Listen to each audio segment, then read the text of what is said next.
네, 토크앤더시티 코너로 함께 넘어오셨습니다. 이 시간 함께 해주실 분은 손소구 경제평론가입니다. 평론가님 안녕하세요. 네, 안녕하세요. 오늘 그래도 웃으면서 시작을 할 수 있는 게 네. 미국장이 꽤 좋습니다. 예, 지금 어제 이어서 오늘도 나스닥도 지금 1%대 높은 상승률 보이고 있고 S&P 500도 1% 넘게 오르고 있습니다. FOMC 결과가 나오면서 주식시장 전반적으로 훈풍이 불고 그렇죠. 있는 여파가 계속해서 이어지고 있다. 뭔가 방향 전환을 이뤘다는 기대감을 갖기에 충분한 것 같고 특히 이제 요즘에 계속 주식시장을 억눌렀던 채권금리, 그러니까 국채금리 10년물의 경우에는 4.6%대까지 지금 더 떨어졌거든요. 다행이네요. 주식시장에 있어서는 상당히 긍정적으로 매수세가 유입될 수 있는 그런 환경이 됐다 이렇게 볼 수 있겠죠. 네, 맞아요. 그 기준에는 FOMC가 있었습니다. 연준은 시장의 예상대로 금리 동결을 결정을 했는데 많은 분들이 이미 하루 종일 FOMC 들으신 분들도 많으시겠지만 일단 11월에 FOMC 관전 포인트 어떤 것들이 있었을까요? 금리를 동결할 거라는 건 사실 다 기정사실화 됐었잖아요. 네. 패드워치 데이터를 통해서도 계속해서 나왔지만 금리 동결 자체에는 문제가 될 건 없는데 사실 이제 연준이 거기에서 성명서 혹은 파월의 기자회견에서 이제 어떤 식의 변화를 보여줄 거냐. 사실 시장이 기대했던 거는 금리 인상 종료를 선언해 주길 기대했던 것이고 종료를 직접적으로 선언한 건 아니죠. 하지만 곳곳에 묻어나 있는 그 연준의 포지션, 입장의 변화들이 이제 감지가 됐기 때문에 거기에 시장이 환호를 한 거라고 볼 수 있겠죠. 대표적으로 이제 금융시장에 대한 긴축을 얘기를 하면서 장기물이 올랐다는 거를 얘기를 직접적으로 했잖아요. 이전에 이제 FOMC 이전에 연준 관계자들에 의해서 계속해서 얘기됐던 게 최근에 10년물이라든지 20년물, 30년물 금리가 계속 오르면서 금융시장이 거기에 대해 스트레스를 받고 있고 이게 기준금리를 올리는 효과를 어느 정도 해내고 있다. 그래서 연준이 기준금리를 더 올릴 필요가 점차 없어진다라는 취지로 계속해서 얘기를 했었고 근데 이번에 연준 성명서에서 그런 부분들이 담겼죠. 거기에 시장이 좀 환호를 했다라고 보여지고 또 하나 파월도 역시 장기 국채 수익률이 계속해서 높아지면서 금융 환경이 크게 긴축이 됐고 이런 것들을 계속해서 세심하게 지켜보고 있다라는 부분을 얘기를 했잖아요. 네. 그런 부분들에 있어서 사실 이제 시장은 연준이 추가적인 금리 인상을 하기가 쉽지는 않겠구나라는 데 조금 더 확신을 갖게 됐다. 그래서 주식시장이 여기에 호응을 했다라고 보여지고 당일 시장의 반응들은 당연했죠. 어떻게 보면 지금 10년물 국채금리도 오늘은 4.6%대까지 떨어졌는데 어제 사실은 4.7%대로 네. 확 낮아지면서 바로 반영을 했던 그런 모습을 볼 수 있고요. 전반적으로 저가 매수에 대한 타이밍, 그러니까 저가 매수에 대한 유입도 곳곳에서 드러났을 정도로 굉장히 주식시장이 그동안 억눌려 왔던 어떤 채권금리 압박에서 한층 벗어난 거, 그건 분명히 달라진 분위기인 것 같습니다. 네, 어떻게 보면은 사실 동결이라는 거는 누구나 예상을 했던 부분인데 시장이 왜 이렇게나 환호했던 걸까요? 금리가 이제 끝났다, 인상하는 게 끝났다라는 것에 조금 더 무게를 뒀던 걸까요? 그렇게 해석할 여지들이 이제 곳곳에서 더 많아졌다라고 보는 거죠. 이게 이제 그 CNBC의 유명한 진행자 짐 프레이머 같은 경우는 FOMC에 대해서 이런 평가를 했더라고요. 지난 회의보다 긴축 의지가 훨씬 덜한 것 같다. 전반적인 이제 기자회견까지 분위기를 보고 그런 코멘트를 날렸는데 채권시장 전문가들도 그렇고 주식시장 전문가들도 그렇고 대동소이하게 연준이 조금 더 비둘기 파죽은 한층 더 옮겨졌구나라는 데 무게를 두고 코멘트들을 날리고 있어요. 그렇기 때문에 지금 11월이 문제가 아니라 12월 FOMC에 대한 전망까지도 이제는 최소한 올해 안에 추가적인 금리 인상은 사실상 끝났다라고 보는 시각으로 지금 옮겨지고 있다 이렇게 봐야지고요. 저는 이제 연준의 포지션에 대해서 이런 생각을 하게 됐어요. 겉바속촉 같다 연준이. 겉은 바삭한데 네. 속은 촉촉하다. 네, 겉바속촉 이제 겉은 여전히 까칠한 그런 이렇게 바삭바삭하게 까칠한 그런 면이 있는 것 같은데 이미 속은 좀 부드러워진 이런 것들을 드러냈거든요. 그러니까 이번에 파월 의장이 기자회견에서 금리 인상 끝난 거 아니야? 라고 다시 똑같이 동일한 메시지를 내놨고 연준 자기네 멤버들도 다음 달에 금리를 인하할지 인상할지 동결할지 아직 정하지 않았어. 데이터를 보고 결정할 거야. 되게 시장에 여전히 매파적인 성향의 어떤 메시지를 내놨지만 아까 말씀드렸던 연준의 성명서라든지 아니면 금융시장의 긴축에 있어서 그 장기물 채권 금리의 영향을 언급한 것이라든지 이런 것들을 봤었을 때 이미 금리 인상이 종료됐다라는 거에 배팅을 하기 충분할 정도로 많이 누그러졌다. 그래서 연준이 겉바속촉이다. 연준은 하지만 계속 시장에 어떤 매파적인 메시지는 계속해서 던져놔야 돼요. 왜냐하면 기대 인플레를 자극할 여지가 또 있거든요. 이런 것들이. 그리고 연준은 어쨌든 금리를 더 올리진 않더라도 이 상태가 계속해서 내년까지도 갈 것이고 그렇기 때문에 언제든 데이터가 이상한 쪽으로 흐르게 되면 우리는 언제든 금리를 올릴 준비가 되어 있다라는 어떤 메시지를 시장에 계속해서 보고 내놓고 있는 것이죠.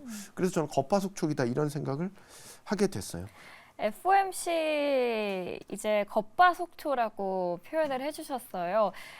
그나마 다행이었는데 또 하나 다행인 이슈가 있었죠. 바로 채권 이슈. 네. 국채 발행을 장기 국채 발행을 조금 더 미국 정부에서 속도를 조절하겠다라는 이야기가 나오면서 시장은 또 한 번 환호를 했어요. 네. 이게 이제 같은 날 어쨌든 재무부도 향후 국채 발행에 대한 계획을 내놓은 건데 네. 어쨌든 저희가 자꾸 왜 이렇게 국채 얘기를 하냐면 이게 주식시장을 옥죄는 요인이 되기 때문에 저희가 자꾸 이제 국채를 얘기를 하는 건데 국채라는 게 이제 국가가 발행하는 채권이잖아요. 국가가 보증하는 채권인 거잖아요. 그래서 미국이 뭐 경제 대국이기 때문에 미국 국채가 세계의 가장 안전한 자산, 안전자산으로 선호되는 거고. 근데 최근에 이제 그런 흐름들이 깨졌던 건 너무 많이 발행하니까 시장이 감당하지 안 될 정도로 이제 너무 많이 발행을 하니까 계속해서 수화가 안 됐던 거고 그런 것들이 이제 금리를 올리는 요인이 됐던 거고 금리가 올라가니까 주식시장이 위축이 됐던 거고 이런 식의 연결고리들을 계속 갖고 있었지 않습니까? 근데 이제 지금 미국 연방정부의 이제 적자 문제들이 계속해서 부채 문제들이 얘기가 되면서 2023년도 회계연도를 마감을 지었을 때 1조 7천억 달러 네, 지금 적자가 난 걸로 집계가 됐잖아요. 네. 그 전에보다 3천억 달러 더 늘었거든요. 확 늘었단 말이죠. 그래서 이걸 어떻게 메울 것이냐 방법은 국채 발행밖에 없을 텐데 이번에 나온 거는 어쨌든 이런 시장의 우려를 알고 있으니 재무부도 속도 조절에 나선 것이다. 라는 시그널을 시장에 준 것이죠. 이런 것들도 말씀하신 것처럼 시장에 분명히 환호를 주기에 충분했었고요. 또 하나 지금 연준이 주목하는 이슈는 역시 이제 기본적으로 CPI, 인플레이션과 함께 고용 시장 아니겠습니까? 네. 오는 금요일에 이제 비농업 부문 고용 이제 10월 지표가 나오게 됩니다. 여기 시장이 당연히 주목을 할 수밖에 없는 건 지금 동결한 그 배경에 이어 연속선상에서 볼 수 있는 부분인 거고 지난 9월 수치가 예상외로 많이 나왔어요. 비농업 부문 고용이 30만 명 넘었잖아요. 이래서 이게 인플레가 제대로 잡히고 있는 거 맞아? 라고 했던 것도 시장이 사실 우려했던 부분인 거고. 네. 근데 이달에는 사실 이제 10만 명대로 다시 줄어들 것으로 지금 예상이 되면서 당연히 고용 시장이 냉각될 거야. 점차 추세를 보면 네, 냉각되어 가고 있어라는 지금 전망치가 나오고 있거든요. 뭐 ADP 민간 고용 보고서 나왔지만 이것도 비슷한 흐름을 나타내고 있고요. 이런 부분들도 점차 이제 연준의 긴 시각에서 봤었을 때 고용과 CPI가 잡혀가는 가운데 경제는 여전히 뜨겁지만 고용과 CPI가 잡혀가기 때문에 지금 당장 금리를 더 올릴 필요가 없어라는 결론들을 낼 수 있는 것들을 만들어 가고 있는 환경인 거죠. 이런 것들도 역시 시장이 좀 안도하는 부분이 아닌가 생각을 합니다. 여러 가지가 퍼즐처럼 그래도 시장이 괜찮다라는 시그널을 보내주고 있습니다. 지금은 그런데 앞으로가 좀 걱정이에요. 미국 국채금리도 지금 좀 하락하고 있는 추세가 이거 지금 당장만 이러는 거 아니야? 다시 또 튀어오르는 거 아니야? 라는 우려감을 아예 없앨 수는 없을 것 같거든요. 맞아요. 네. 근데 이제 단기적으로 보면 10월에 많이 올랐잖아요. 네. 지난달에 워낙 많이 올랐고 예상하지 못했던 뭐 전쟁 변수라든지 이런 것들이 터지면서 더 자극받았던 요인들도 있고 이렇게 좀 비정상적으로 많이 올랐던 부분은 되돌릴 가능성은 충분히 있다고 봐요. 그 시점이 이제 9월 말 10월 초 그때 금리가 4.5%였거든요. 그 정도 10월에 비정상적으로 올랐던 그 0.5%포인트 정도의 되돌림은 충분히 가져갈 수 있다. 그러면 오늘 4.6까지 떨어졌잖아요. 그렇죠. 보시죠. 그러면 4.5까지 다시 되돌아가는지 그럴 가능성은 충분히 있다라고 보고 그것보다 더 낮아지려면 여러 가지 조건들은 충족을 해야 되겠죠. 일단은 그동안 이제 부채에 대한 문제도 있었지만 지금 고용시장 같은 경우는 아까 월 기준으로 했었을 때 비농업 부문 10만 명 정도의 추세적으로 확인됐었을 때 그런 고용시장이 압력이 좀 더 완화됐다라고 해석할 수 있는 부분. 그다음에 실업률도 되게 중요하게 보잖아요. 그렇죠. 지금 3.8%인데 이게 4%대로 올라간다면 어쨌든 이제 금리 인상 효과가 이제 그 경제 부분을 이제 긴 충격을 주면서 어쨌든 물가를 잡는 효과를 바라고 있기 때문에 실업률이 4%대로 올라간다면 국채금리 부담이 좀 더 덜해지는 조건이 하나 충족될 거고 또 제일 중요한 건 여기 CPI가 되겠죠. 지금 뭐 근원 CPI는 계속해서 추세적으로 떨어지고 있는데 헤드라인 CPI도 마찬가지로 만약에 2%대로 진입을 한다고 가정을 한다면 그러는 예전 올해 상반기 때 그 10년물 채권금리 같은 경우 이제 3%대 중반 그러다가 이제 서서히 3%대 후반으로 올라오고 뭐 신용등급 사태 터지고 이러면서 이제 4% 넘어가고 이랬던 거거든요.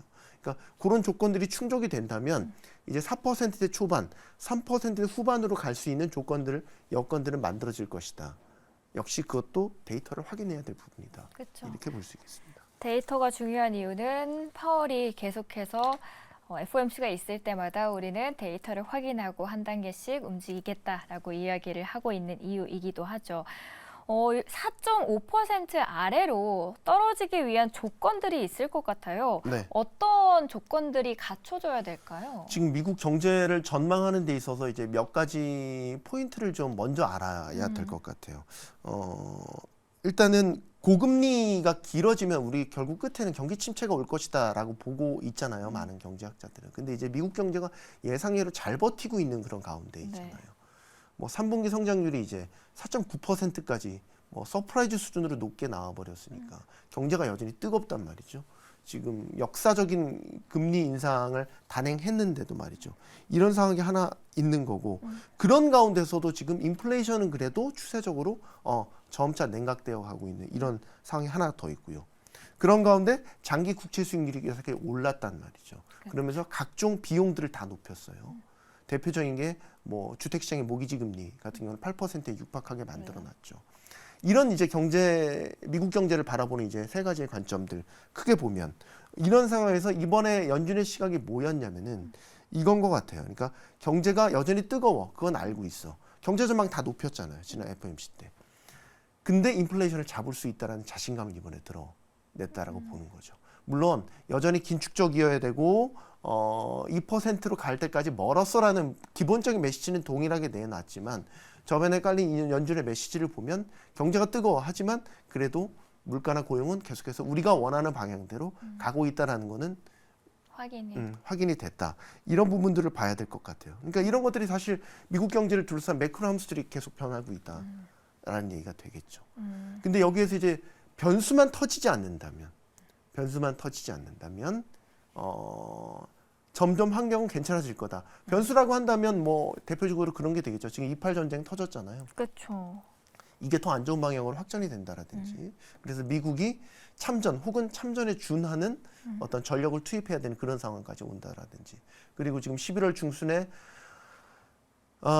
연방정부의 셧다운 문제라든지 새로운 하원 의장이 만약에 더 어떤 민주당과의 백악관과의 그 내년도 예산안에 대한 협상이 문제를 일으키게 된다면 셧다운 리스크도 또 불거지게 될 텐데 이런 것들은 또 정체적인 어떤 채권금리의 자극이나 이런 것들로 이어질 수 있기 때문에 이런 변수들은 여전히 남아있는 변수다. 그러나 큰 틀에서 보면 가장 중요시하겠던 경제 매크로들 고용이라든지 CPI라든지 현재까지는 계획대로 냉각되어 가고 있다.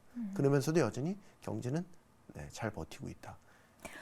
그러면은 이런 시점에서 우리가 어떻게 앞으로 전망을 바라봐야 될까 생각할 때는 보통 월가의 시각, 거대 투자자들의 시각도 궁금해지거든요. 네. 월가 대가들은 어떻게 바라보고 있나요? 11월 되니까 이제 연말 증시에 대한 전망들이 보니까 조금씩 나오더라고요. 사실 이제 생각을 하게 되죠. 지금 계절적 추세로 보면 9월, 10월이 다 안 좋았잖아요. 네. 원래 가을장이 안 좋았고 이제 연말 산타랠리라고 해서 뭐 겨울장이 전통적으로 이제 괜찮았다. 뭐 이런 통계들도 있기는 한데 지금 연말에 어떤 반등의 포인트를 찾을 수 있을까? 미국장, 뭐 우리장도 마찬가지긴 하지만 지금 나오는 전반적인 시각은 그래요. 제 생각도 그런데 전쟁이라든지 셧다운 같은 돌발적인 변수만 만약에 발생하지 않는다면 최소한 기술적 반등 정도는 기대해 볼 수 있지 않을까라는 생각인 거고, 물론 반등의 폭이나 반등의 기간 이거는 뭐 사실 지금 상황에서는 아직 예측하기는 쉽지 않다.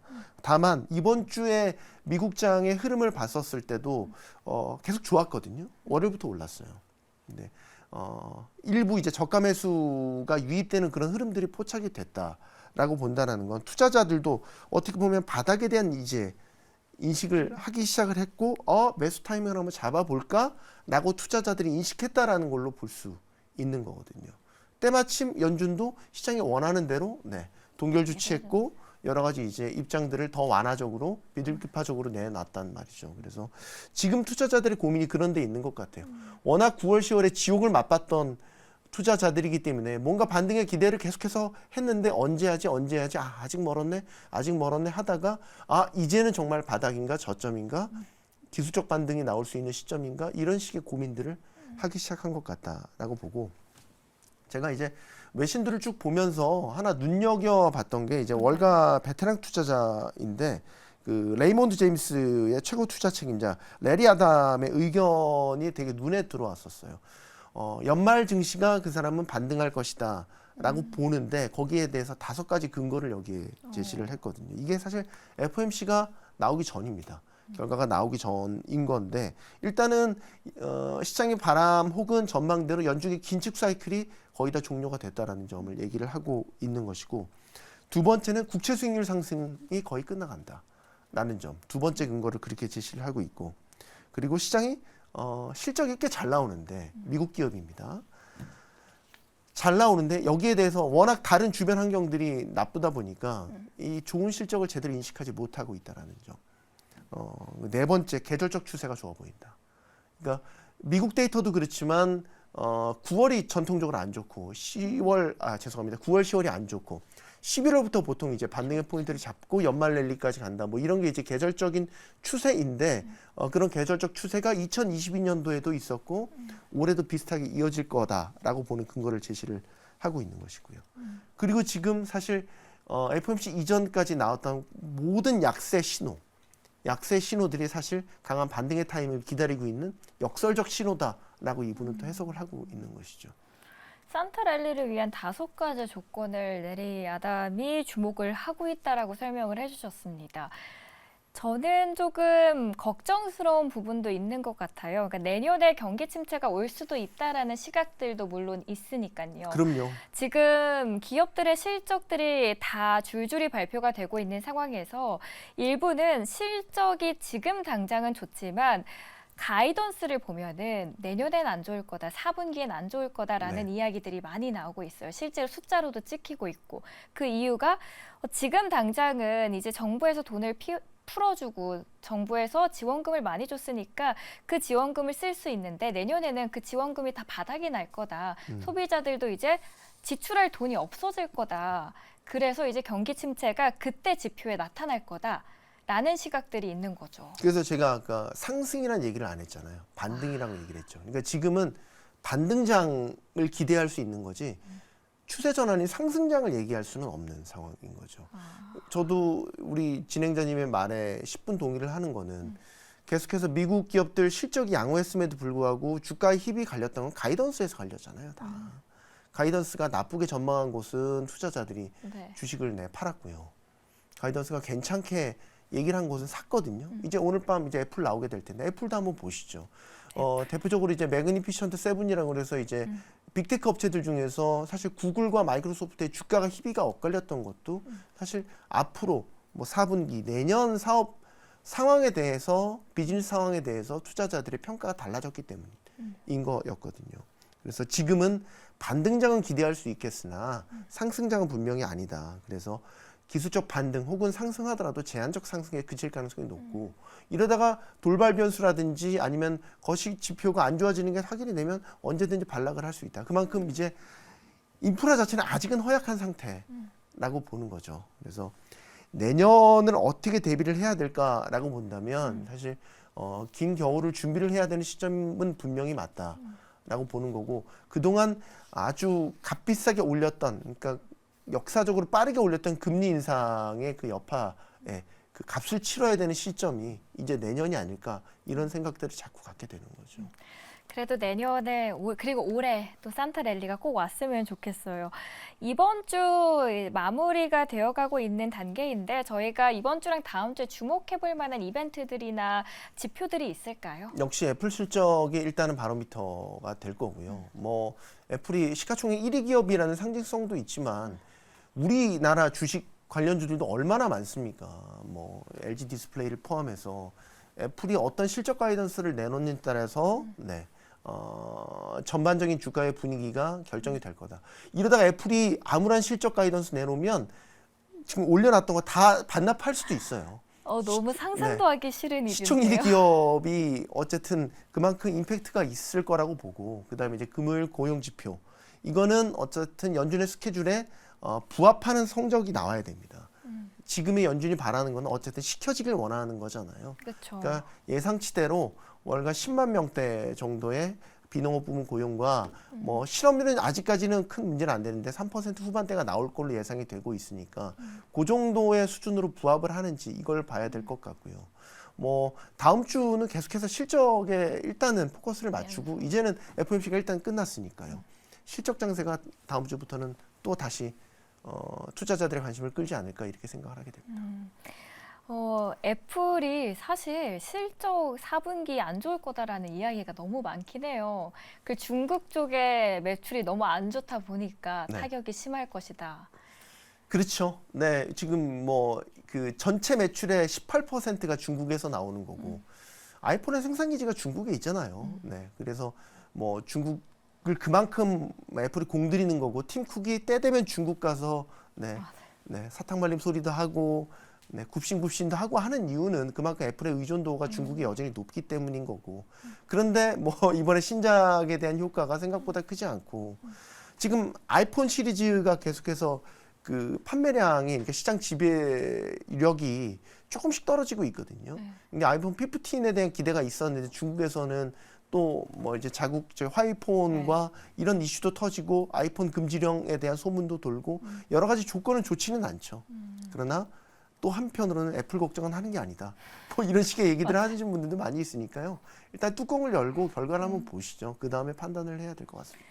그리고 너무 이제 안 좋을 거다, 안 좋을 거다 하다 보니까 오히려 안 좋게 나와도 주가는 버텨줄 수도 있죠. 뭐 그렇죠.